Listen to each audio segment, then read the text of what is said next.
Good morning, everyone. It's Friday, February 21st, 2025. My name is Sam Shalhoub, and it's time for your daily dispatch. First up, according to Zero Hedge, President Trump signed an executive order terminating all federal taxpayer benefits going to illegal aliens. More sanity in the White House.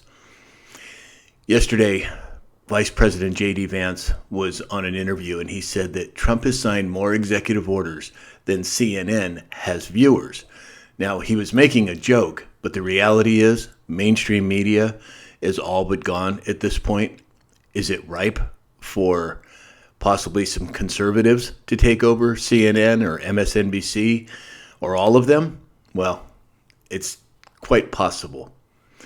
Yesterday, according to Disclosed TV, as well as many other sources, the Senator Mitch McConnell has decided that he's leaving the U.S. Senate.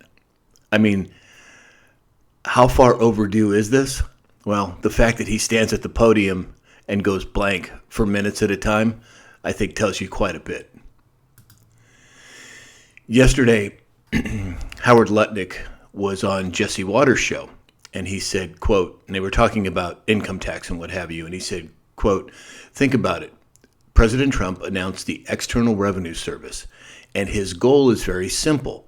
His goal is to abolish the Internal Revenue Service and let all the outsiders pay. We are truly moving into a golden age. Defense Secretary Pete Hegseth has ordered the Pentagon to plan to cut the defense spending by 8% annually over the next 5 years. And then Ron Paul was asked about this, and he thought that we could cut it up to 50%. So something to certainly keep an eye on.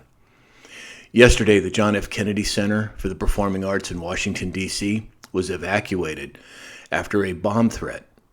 Now, was this something coordinated to try and disrupt the Senate hearings that were taking place yesterday? Just speculation on my part, but seems to make sense. According to Breitbart, the EPA uncovered $2 billion set aside for a climate group linked to Stacey Abrams. I, for one, am going to be very excited to see that individual go down. The IRS fired 6,700 employees on Thursday, according to a government official, and they told News Nation about this. Let's not forget the 85,000 new hires that were canceled once President Trump came in. We are truly moving in the right direction. Yesterday, according to Inside Paper, a U.S. judge ruled that the Trump administration can continue mass firings of federal workers.